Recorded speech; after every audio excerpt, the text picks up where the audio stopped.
Boa noite. Boa noite, Eliane.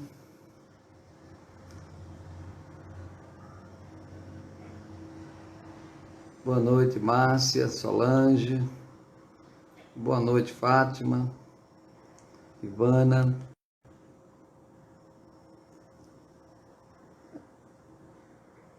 Tem uma Namu aí que eu não sei quem é.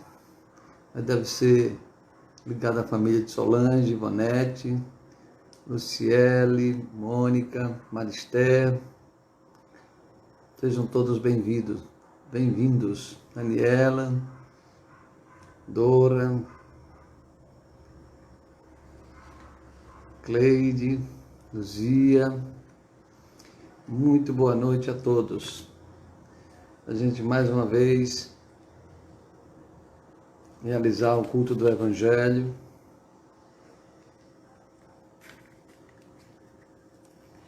Boa noite aí, todo mundo chegando. John chegando aí. Daniel. Júnior. Anchizen.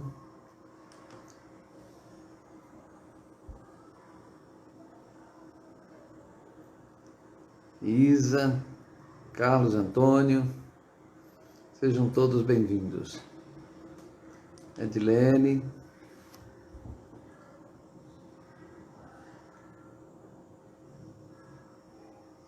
Vamos nos preparar para fazer o nosso Evangelho. Luciana, todos bem-vindos. Cláudia.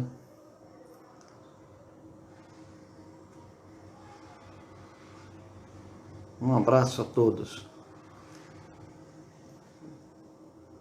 Vamos nos preparar para fazer o nosso Evangelho, a nossa prece inicial.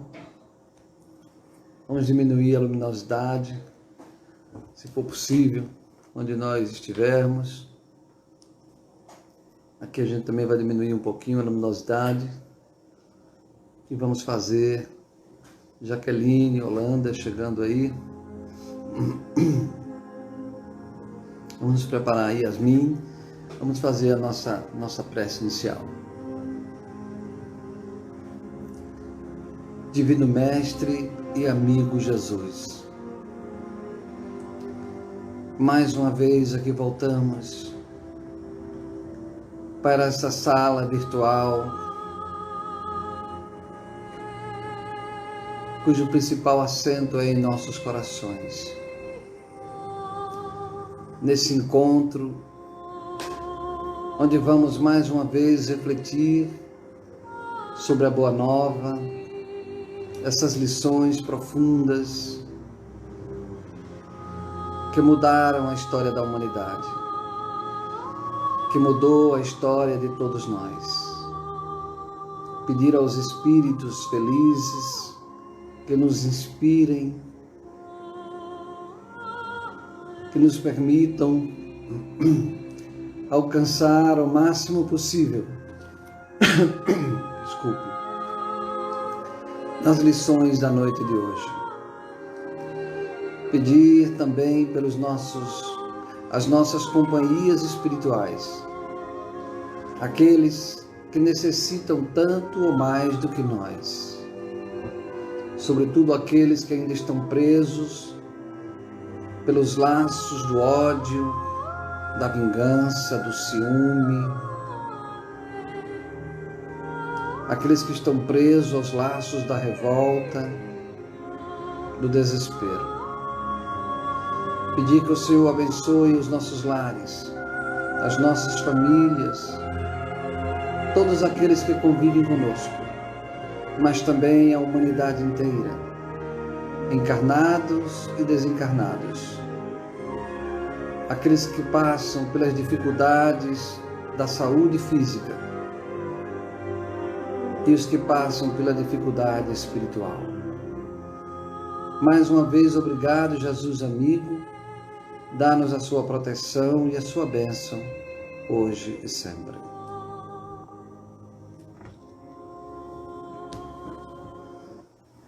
Chegando mais gente aí, Vanúzia, né? Seu Nelson chegando aí, Amália, muito boa noite a todos, Fábio, Flavinha, Monique, que bom que vocês todos estão aqui. Vamos então, hoje é dia da gente pedir aí um número aleatório de 25 a 238, vamos ver quem é que é mais rápido aí no número. De 25 a 238, vamos ver quem é que me dá um número aí. Preciso de um número para a gente fazer a leitura do nosso evangelho hoje. Almerindo chegando aí também. Número 49. Então vamos hoje. Tivemos aí já 3 sugestões. Vamos pegar a primeira, que é o número 49. Ok, pessoal? Obrigado aí. Já tomamos aqui nota do primeiro número que foi apontado, o 49, isso mesmo. Obrigado aí a vocês todos que sugeriram. Vamos nos posicionar na página 49. A página 49 é no capítulo 4, item 18. Capítulo 4, item 18. Então, quem não tem esse evangelho, quem tiver com ele, vai direto na página 49. Quem tiver com outro evangelho, se posiciona no capítulo 4, não é? Item 18. Capítulo 4, item 18. Vamos então à leitura. Espero que todos já tenham se posicionado. Lembrando que é importante que a gente tenha o evangelho em casa para nos acompanhar na leitura. Na reflexão, a gente lê junto e a gente para, né, em alguns pontos mais específicos, e é bom que todos nós acompanhemos. Vamos à leitura. Item 18 do capítulo 4. O título é Os laços de família fortalecidos pela reencarnação e quebrados pela unicidade da existência. Interessante isso, né? Os laços de família fortalecidos pela reencarnação e quebrados pela unicidade da existência. Os laços de família não são destruídos pela reencarnação, como pensam certas pessoas. Ao contrário, eles são fortalecidos e se estreitam. Olha que coisa interessante, né? Os laços de família não são destruídos pela reencarnação, como pensam certas pessoas. Ao contrário, eles são fortalecidos e se estreitam. É o princípio oposto que os destrói. A unicidade da existência que destrói os laços de família. Porque nós estaríamos irremediavelmente sem condição. Imagine, por exemplo, uma pessoa que nasceu e só teve um irmão. Não é? Só teve um irmão. Ou foi filho de um pai ou de uma mãe que foi embora, abandonou. Então essa pessoa ia ser a família de um só, um irmão, e de um pai que foi embora. Não ia ter condição de ter uma família imensa. Mas quando a gente pensa no conceito da reencarnação, é a reencarnação que abre a condição de nós termos uma família imensa, que não se restringe à família encarnada, aquela família que está diretamente ligada a nós aqui na Terra. Continuemos a leitura. Os espíritos formam no espaço grupos ou famílias unidos pela afeição, pela simpatia e semelhança de inclinações. Esses espíritos, felizes por estarem juntos, procuram-se. A encarnação não os separa senão momentaneamente. Olha aí que coisa interessante, gente. Os espíritos formam no espaço grupos ou famílias, unidos pela afeição, pela simpatia e pela semelhança de inclinações. Esses espíritos, felizes por estarem juntos, procuram-se. A encarnação não os separa senão momentaneamente, porque depois da sua reentrada na erraticidade, reencontram-se como amigos ao retorno de uma viagem. Vamos explicar aqui a expressão erraticidade.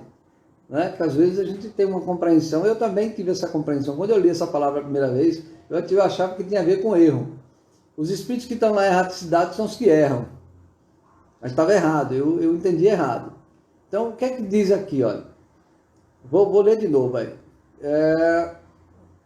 Os espíritos felizes por estarem juntos procuram-se. A encarnação não os separa senão momentaneamente, porque depois de sua entrada na erraticidade, entrar na erraticidade quer dizer retornar ao mundo espiritual, desencarnar. É semelhante. Então, os espíritos que estão na erraticidade são os espíritos que desencarnaram. Não tem nada a ver com erro. Continuando. Depois da sua entrada, na sua reentrada na erraticidade, reencontram-se como amigos ou retornam ou ao retorno de uma viagem. Então, quando a gente chega no mundo espiritual, a gente vai reencontrar os amigos, os familiares, aqueles que nos aguardam, que nos amam. Não é? Então, continuando aqui nosso texto. Frequentemente mesmo, eles, os que estão na erraticidade, se seguem na encarnação, onde se reúnem numa mesma família ou no mesmo círculo, trabalhando em conjunto para o seu mútuo adiantamento. Se uns estão encarnados e outros não estejam, olha que coisa interessante, prestem bem atenção. Se uns, imaginemos uma família grande, se uns estão encarnados e outros não o estejam, por isso não estão menos unidos pelo pensamento. Os que estão livres são aqueles que estão desencarnados. Os que estão livres velam sobre os que estão cativos. Os cativos somos nós, os encarnados. Velam, né, pelos que estão cativos. Os mais avançados procuram fazer progredir os retardatários. Depois de cada existência, deram um passo no caminho da perfeição. Cada vez menos ligados à matéria, sua afeição é mais viva, pelo fato mesmo de ser mais depurada, não perturbada mais pelo egoísmo, nem pelas nuvens das paixões. Eles podem, pois, assim, percorrer um número ilimitado de existências corporais, sem que nenhum prejuízo afete sua mútua afeição. Quer dizer o quê? Que cada vez mais a nossa família espiritual ela cresce. E aqueles laços, que são os laços mais consistentes dessa família, mesmo que eu reencarne dezenas de vezes, centenas de vezes, esses laços só se fortalecerão. Ao contrário do que pensam alguns que não conhecem o conceito de reencarnação, né? Então, ao contrário do que alguns pensam, quanto mais encarnações, mais a gente aperta o laço da família. Continuemos a leitura. A união e a afeição, aliás, é segundo parágrafo agora. Entenda-se que se trata aqui da afeição real, de alma a alma, a única que sobrevive à destruição do corpo.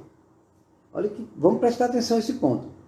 Entenda-se que se trata aqui da afeição real, de alma a alma, a única que sobrevive à destruição do corpo.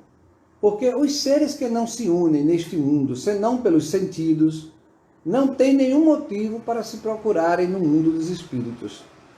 Vamos entender aí bem o que significa isso?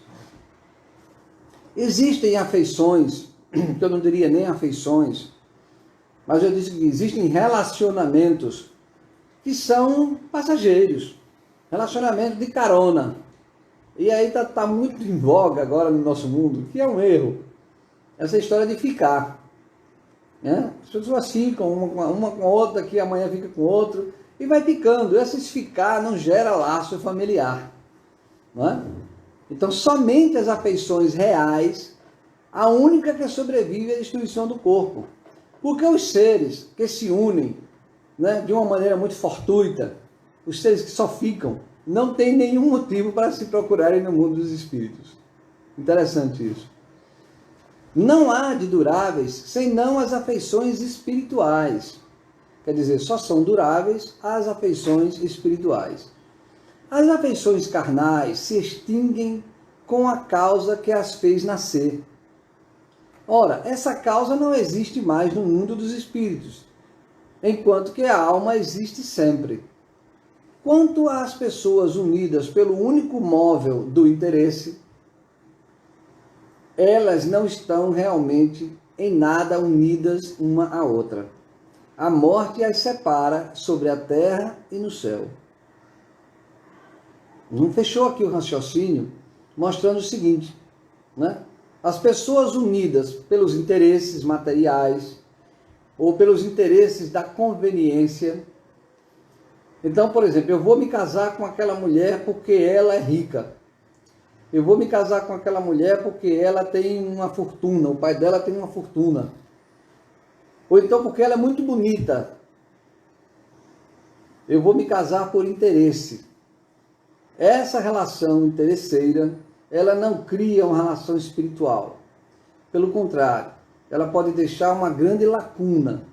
Porque toda vez que a gente se relaciona por interesse, esse ponto é importantíssimo. Toda vez que a gente se relaciona por interesse, a gente deixa uma lacuna. Porque o espírito, ele não aceita ser preenchido por uma relação falsa. É como se nós inflássemos, né, alguma coisa e de repente essa coisa esvazia. Mas ficou com o buraco. Então uma relação fortuita, uma relação interesseira, uma relação em que não se constrói o companheirismo, a amizade, a cumplicidade, a dedicação, o respeito. Não quero dizer aqui que não hajam problemas. As relações têm problemas. Mas o que é que o amor faz nas relações que têm problema? O amor supera o problema. O amor aprende a fidelidade. O amor aprende o companheirismo, a amizade. É assim que nós construímos a relação espiritual. Porque aquela outra, a relação interesseira, a relação passageira, ela acontece e se desfaz, mas deixa um prejuízo na alma, deixa uma lacuna. Então as pessoas que têm relacionamentos interesseiros, elas têm uma lacuna dentro de si. Então tem gente que diz assim, eu já me relacionei com tanta gente que já não dá mais certo. Cada vez mais a lacuna está aumentando. Interessante isso, né? Eu me casei e não deu certo uma vez, me casei duas, não deu certo, 3, 4, 5, 6. E a pessoa vai tendo relacionamentos um atrás do outro e nunca dão certo. E essas pessoas dificilmente perguntam se elas não estão fazendo algo errado. Se elas não estão equivocadas em seus sentimentos. E mais ainda, quanto mais relacionamento estéril, passageiro. Aí eu estou vendo alguns comentários aqui, quero deixar para o final. Aí Carlos fez um comentário, né? Aí no final eu quero registrar aí esse comentário para a gente comentar, viu? Então essas pessoas que têm esses relacionamentos passageiros, vai aumentando cada vez mais o seu vazio. Ela satisfaz um momento da carência, o momento do ímpeto biológico, instintivo. Elas satisfazem no momento em que querem uma ajuda de alguém, estão se sentindo sozinhas, mas na hora que se acostumam com o outro, que nasce a necessidade da construção, que pinta a necessidade da paciência, da compreensão, do respeito, da fidelidade, aí elas começam a dizer, mas é um tédio, a relação assim é um tédio, eu não tenho mais interesse não. Aí parte para outra relação. E assim, essas relações, elas não constroem a família espiritual. Como o texto diz, as famílias espirituais são fruto do esforço recíproco, onde espíritos aprendem a se ajudar, aprendem a ser amigos, a serem companheiros, a chorarem juntos, a sorrirem juntos. Esse é o motivo de nós estarmos encarnados. E olhe, nós temos que aproveitar muito a nossa encarnação com a família que temos. A família que temos pode não ser a que a gente gostaria, mas é a medida certa das nossas necessidades. Vou repetir. A família que nós temos é a família na dose certa, na dimensão certa da nossa necessidade. Não é uma família errada. Não é um filho errado, um pai errado, uma mãe errada. Não, não há. Todas são oportunidades de se construir a família. Nós podemos ter um comportamento errado.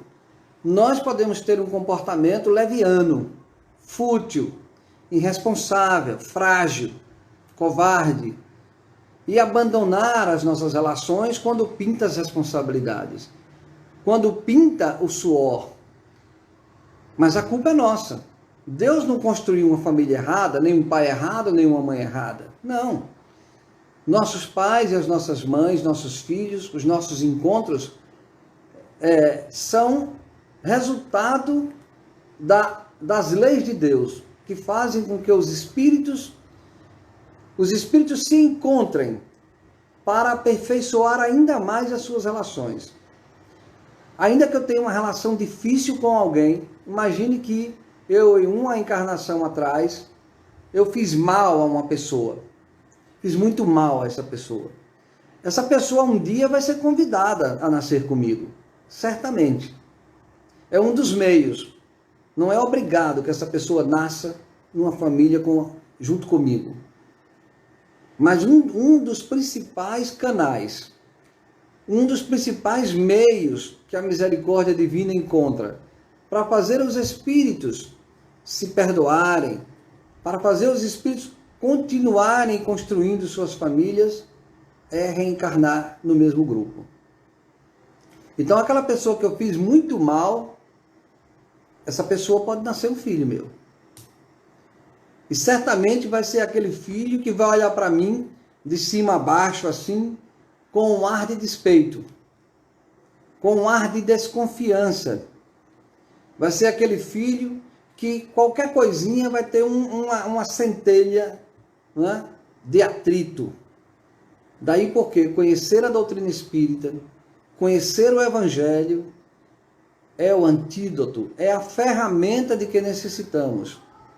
A ferramenta educativa para assumirmos de uma vez por todas as responsabilidades quando estamos encarnados diante da família. Se eu tenho um filho que me dá problema, não culpemos o destino. Não digamos, Deus me castigou, me deu um filho assim. Não digamos, eu tive azar porque tive um filho assim. Não, de maneira nenhuma. O filho está na medida da sua necessidade, na medida da minha necessidade. Então, eu preciso fazer com que, conhecendo o Evangelho, conhecendo a doutrina espírita, superar a animosidade, respirar fundo, olhar no horizonte, não ficar com essa visão imediata da conveniência, do resultado imediato. Ah, eu queria que meu filho fosse assim. Todos nós queremos um filho melhor, um pai melhor, uma mãe melhor. Todos nós queremos. Mas nós não podemos transformar o outro só porque eu quero. Nós temos aqui que ter a sabedoria de conduzir o outro à transformação. E muitas vezes dar oportunidade ao outro de se transformar é silenciar. Quantas vezes nós somos pais, ou mães, ou filhos, e queremos bater de frente com o nosso pai, com a nossa mãe, com o nosso filho, com quem quer que seja. É nessa hora de bater de frente que nós temos que silenciar. O silêncio e a oração é a oportunidade que nós estamos dando ao outro de crescer junto conosco. A transformação do outro não vai acontecer porque eu quero. Não vai acontecer no grito. Não vai acontecer porque eu acho bonito. Não. A transformação no outro vai acontecer se eu sacrificar em mim as sementes do ódio que nos separa. Vou dizer de novo. As sementes de ódio que fazem com que duas pessoas se separem, elas estão plantadas em ambos. Então, se eu tive um pai que tivemos uma relação difícil, aquele pai que me abandonou, aquele pai que não cuidou de mim, aquele pai que não me deu cidadania, aquele pai que, enfim, há entre eu e ele uma animosidade. a semente desse ódio que está em ambos, ou da indiferença, ela precisa que um dos dois tome a iniciativa da transformação. A iniciativa da transformação. Então, quando eu renasço e me encontro de novo com aquele pai ou com aquele filho, e eu conheço a doutrina espírita e o evangelho, é porque Deus sabe que a mim está sendo dada a oportunidade, a ferramenta mais adequada para que eu possa transformar o outro. Mas não há transformação do outro se eu não der o primeiro passo. Os primeiros passos. Aliás, eu posso ter que fazer a caminhada inteira sem observar o passo do outro. Pode acontecer. Eu posso me sacrificar uma encarnação inteira e o outro pode não ter dado nenhum passo. Mas de uma coisa eu tenho certeza. O ódio não continuou crescendo seus galhos. Nós não seremos mais inimigos, com certeza, em outra encarnação. Porque aquele que conhece o Evangelho não deixa mais os galhos do ódio, da revolta crescerem. Ainda que o outro não cresça, aquele que tomou o Evangelho como sua bandeira está criando uma árvore de sombras. Da sombra da paciência, da compreensão, do perdão, para receber o outro, no agasalho da família. Por isso que a única ferramenta de transformação do mundo é o amor. E a família é o laboratório de transformação dos espíritos. Eu queria ver aqui que horas são aí, estou sem horas aqui. 7h27. Já estamos nos aproximando aqui do final da nossa leitura de hoje. Né? Vocês vão preparando aí as perguntas. Já tem uma aqui de Fátima. Mas eu queria aqui fazer uma leitura de um pedacinho aqui do item 19, que eu achei muito interessante, acabei não lendo, e vou ler aqui para a gente poder ler juntos. Eu queria muito que vocês estivessem lendo também o Evangelho, viu? É o item 19 que eu vou ler aqui, só um pedaço do item 19, umas 6 ou 7 linhas. A união e a afeição que existem entre os parentes, olha que coisa interessante, viu, gente? A união e a afeição que existem entre os parentes são indícios da simpatia anterior que os aproximou. Também se diz, falando de uma pessoa cujo caráter, gostos e inclinações não tem nenhuma semelhança com os de seus parentes, que ela não é da família. Não acontece isso? A gente às vezes tem 4 irmãos, 5 irmãos. Os 5, né? Os 4 são parecidos, com a mãe ou com o pai ou entre si. E tem um que é o patinho feio, a ovelha negra. Aquele que não parece com ninguém, é o que está dizendo aqui, ó. Também se diz, falando de uma pessoa cujo caráter, gosto e inclinações não tem nenhuma semelhança com os de seus parentes, que ela não é da família. Dizendo isso, anuncia-se maior verdade do que se crê. Deus permite nas famílias essas encarnações de espíritos antipáticos ou estranhos com o duplo objetivo de servir de prova para alguns e de meio de adiantamento para outros. Os maus se melhoram, pouco a pouco, ao contato dos bons e pelos cuidados daqueles que o recebem. Seu caráter se abranda, seus costumes se depuram e suas antipatias se apagam.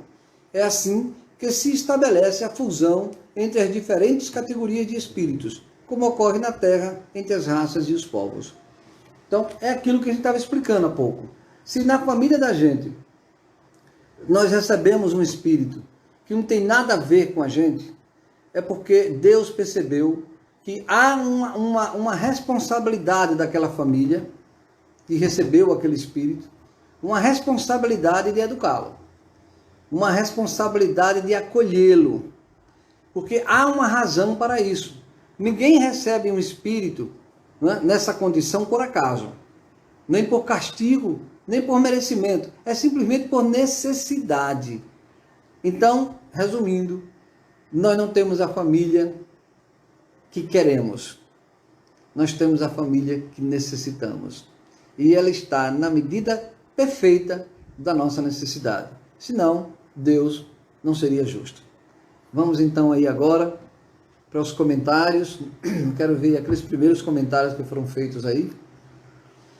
Aí o Carlos Antônio colocou o seguinte: deixando de fora os espíritos puros, levando em conta o grau de perfeição de cada espírito, eles se encontram logo que desencarne na erraticidade? Sim. Então a pergunta muito interessante, muito inteligente. Deixando de fora os espíritos puros, e levando em conta o grau de perfeição de cada espírito, né, eles se encontram logo que desencarnam na erraticidade. Perfeito, exatamente. Exceto os espíritos puros, foi bem observado, né, os espíritos que já alcançaram a última escala de evolução. Por exemplo, Jesus, ele não precisava mais de reencarnar. Não precisa, um espírito naquela categoria não precisa mais reencarnar. Então, mas os espíritos que precisam reencarnar, assim, esses, quando desencarnam, vão para a erraticidade, para aguardar uma nova encarnação. É melhor a gente raciocinar dessa maneira. Vamos pegar aqui a outra observação. Mônica está nos dizendo aqui que na relação pais e filhos, quando ocorre desentendimento, não se perdoam. Como ficam esses espíritos? Muito importante essa pergunta. Como é difícil a gente perdoar? E às vezes a gente fica dizendo: não sei por que eu não consigo perdoar meu pai. Não sei por que eu não consigo perdoar minha mãe. Não é? Já passou, já são tantos anos. E eu não consigo, eu trago dentro de mim desde criança, não é? Uma revolta, uma repulsa a ele ou a ela. Gente, não tenha dúvida. Se nós conhecemos a doutrina espírita, é porque essa repulsa vem de outras encarnações. Não nasceu agora. O motivo não foi o motivo dessa encarnação. O motivo é de outras encarnações. E é aí nesse ponto que nasce a grande responsabilidade de quem se torna espírita. E se a culpa foi minha no passado, de ter nascido essa animosidade tão grande no presente? Então, quando eu tomo o Evangelho como bandeira, eu me torno espírita, eu chamo para mim a responsabilidade e digo: meu Deus, será que não fui eu em outra encarnação, já que eu trago isso tão forte dentro de mim? Nada justifica essa antipatia, essa repulsa. Tenhamos a certeza. Eu posso ter errado gravemente em outra encarnação. Não quero com isso, né, desconhecer o erro do outro, mas cabe a mim, como espírita, como evangélico, no sentido do evangelho, de puxar a responsabilidade, abreviar esse conflito, quebrar esse ciclo vicioso, esse ciclo de ódio, do mal, e ir para o perdão. Mas não precisa ser o perdão de dizer ao outro: eu te perdoo. É ir quebrando em nós a repulsa. É ir se aproximando espiritualmente do outro. E se for possível, ainda nessa encarnação, dar-lhe um abraço. Retomar as relações de um perdão construídos com consciência e dentro das linhas do Evangelho. Uma outra pergunta aqui de Márcia. Mércia, muito bem. Mércia está dizendo aqui o seguinte: eu entendo que em família o amor está presente. É nesse núcleo que pelo amor conseguimos resgatar, perdoar, superar os débitos. Perfeito, Mércia.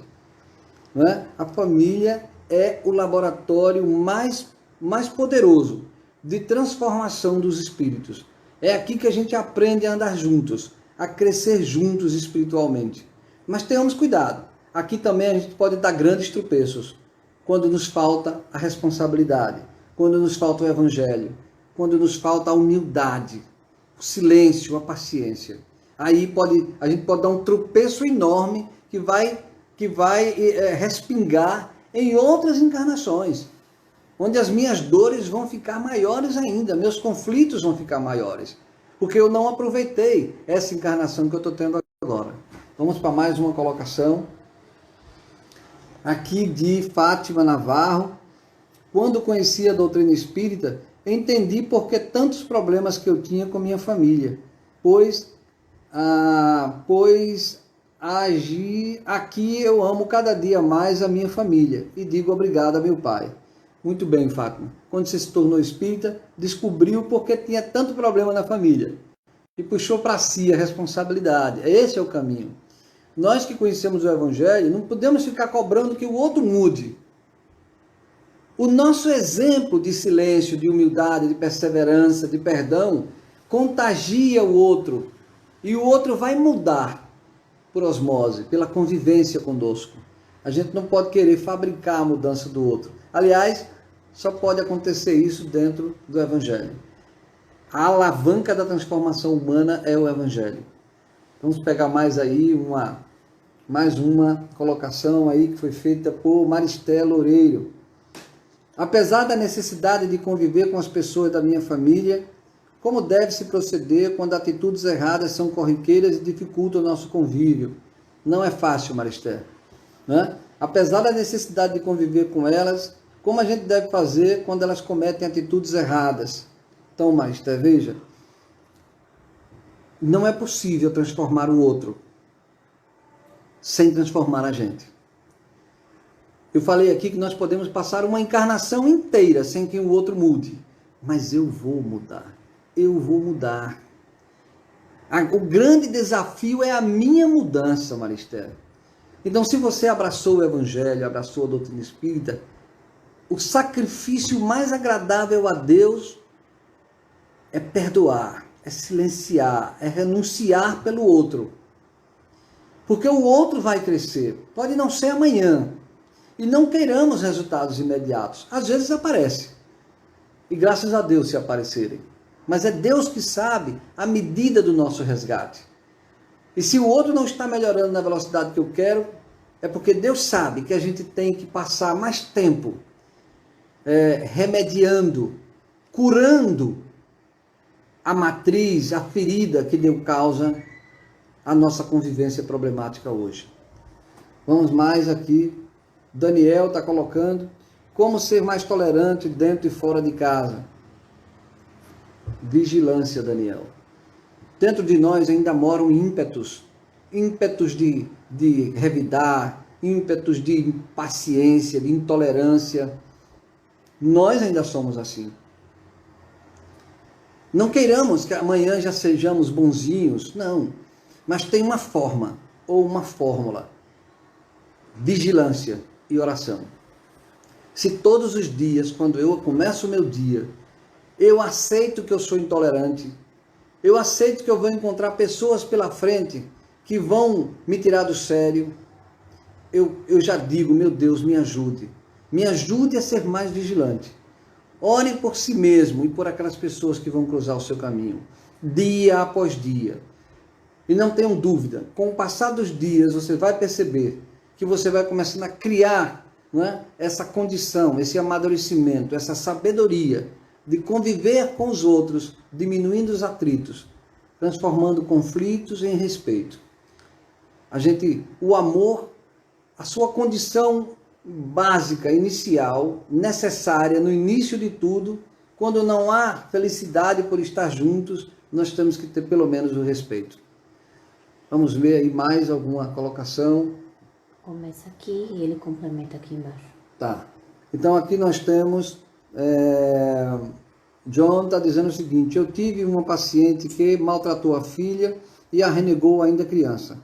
E a filha, anos sem ver a mãe, e quando a mãe estava no leito, dependente, o irmão pediu para ela perdoar a mãe. E no dia que a perdoou, horas depois a mãe veio a óbito. Então veja, acontece muito isso. As pessoas passam a vida inteira se odiando por algum motivo, e às vezes há razões fortes para isso, mas o perdão ele é uma espécie de elixir.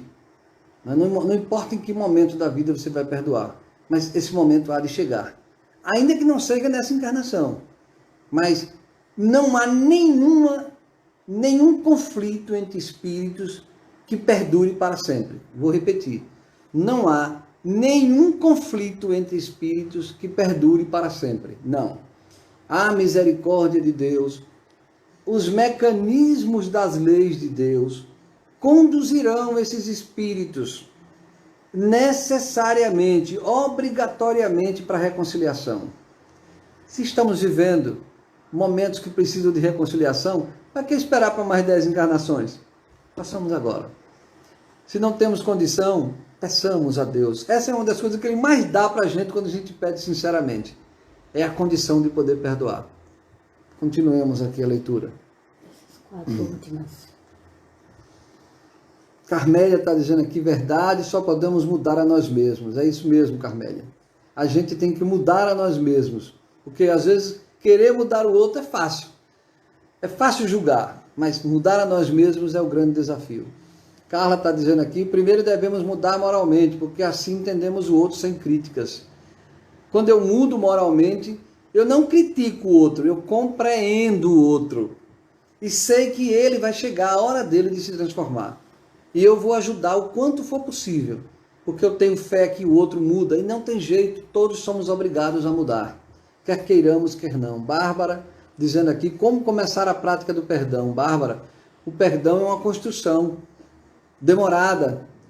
A questão é que a gente não dá o primeiro passo. O primeiro passo é começar a desejar o perdão. E toda vez que o sentimento de ódio vir, a gente tem que refutá-lo. E tem que dizer, meu Deus, ajude-me a perdoar. E a gente tem que dizer isso nas nossas orações, não sei quanto tempo. E o perdão vai se construindo, se construindo. Um belo dia ele desaparece sem a gente perceber a razão do nosso ódio. O perdão é uma construção, não é só uma palavra. Foi na doutrina espírita, Carla dizendo, que aprendi a perceber e reconhecer meus erros, graças a Deus. Esse é um dos grandes benefícios do Evangelho. Né? A gente tem que se esforçar a perceber nós mesmos. Mônica, Jesus nos pede que reconciliemos com o nosso adversário enquanto estamos a caminho, perfeito. Embora eu saiba que a gente tem a eternidade para se reconciliar, mas por que eu vou esperar a eternidade? Vai ser cada vez pior.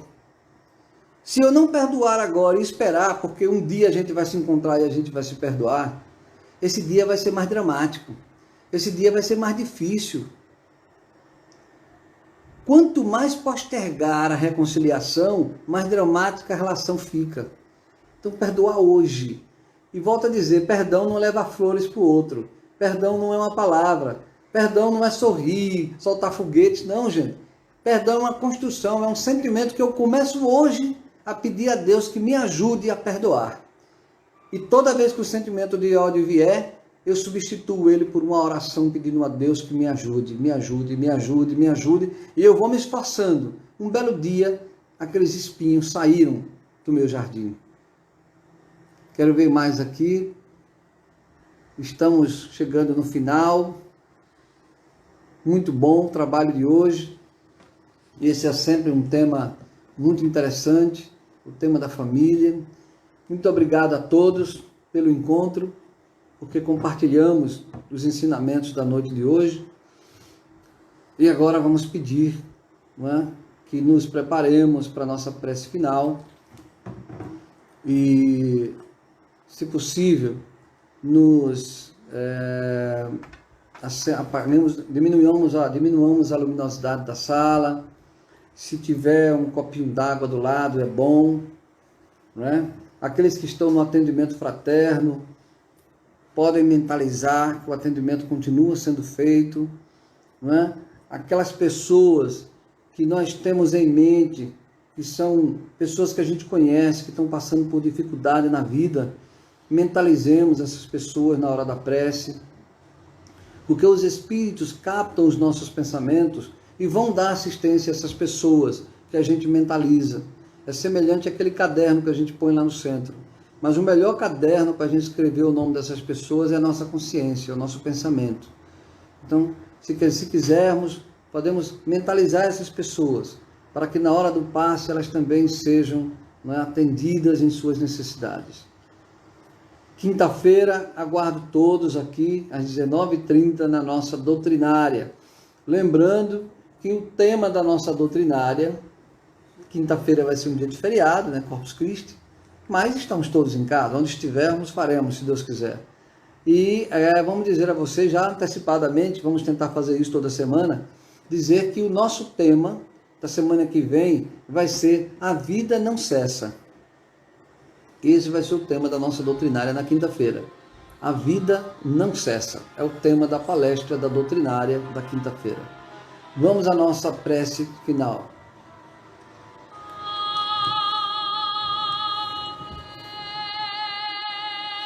Deus, nosso Pai de infinita bondade, muito agradecidos estamos por mais essa oportunidade que o Senhor nos confiou. A oportunidade de conhecer ainda mais o Evangelho, de conhecer ainda mais essa doutrina consoladora, a fim de poder compreender melhor as nossas vidas, as nossas lágrimas, as nossas dores, de compreender que elas são os degraus de que necessitamos para ascender até vós, de saber que o Senhor nos ampara sempre, nos ajuda sempre, que temos necessidades e que pedimos pedidos nobres, quando pedimos que nos ajude a perdoar, quando pedimos que nos ajude a ter paciência. É reconhecer que ainda não somos pacientes, que ainda não somos santos nem bonzinhos. Mas quando eu me mostro assim ao Senhor, Pai amado, eu abro meu coração para receber as bênçãos que me fortalecem a cada dia, a fim de que o amanhã possamos estar mais fortes diante dos desafios, das provações, das dores que aparecem no caminho de todos nós. Abençoa, Pai amantíssimo, aos nossos entes queridos desencarnados. Abençoa aqueles que estão desencarnando nessa pandemia, os que já se foram, mas foram para continuar uma nova vida, uma nova caminhada. Abençoa os que ficaram e que muitas vezes falta a eles a compreensão, a serenidade e a fé para entender que estamos todos em suas mãos. Abençoa os lares em desajuste. Abençoa aqueles que querem desertar da vida, aqueles que querem fugir dos seus deveres, das suas obrigações em busca das ilusões. Muito obrigado, Pai amado, por tudo que temos recebido de vós. E dá-nos a sua bênção e a sua proteção, hoje e sempre.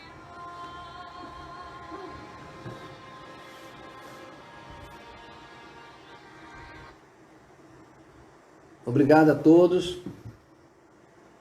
Quinta-feira, se Deus quiser, nós vamos nos encontrar, se Deus quiser. Um abraço a todos. Boa noite, bom final de domingo. E amanhã, se Deus quiser, começa um novo dia de trabalho. E na quinta a gente volta a se ver. Um abraço novamente a todos.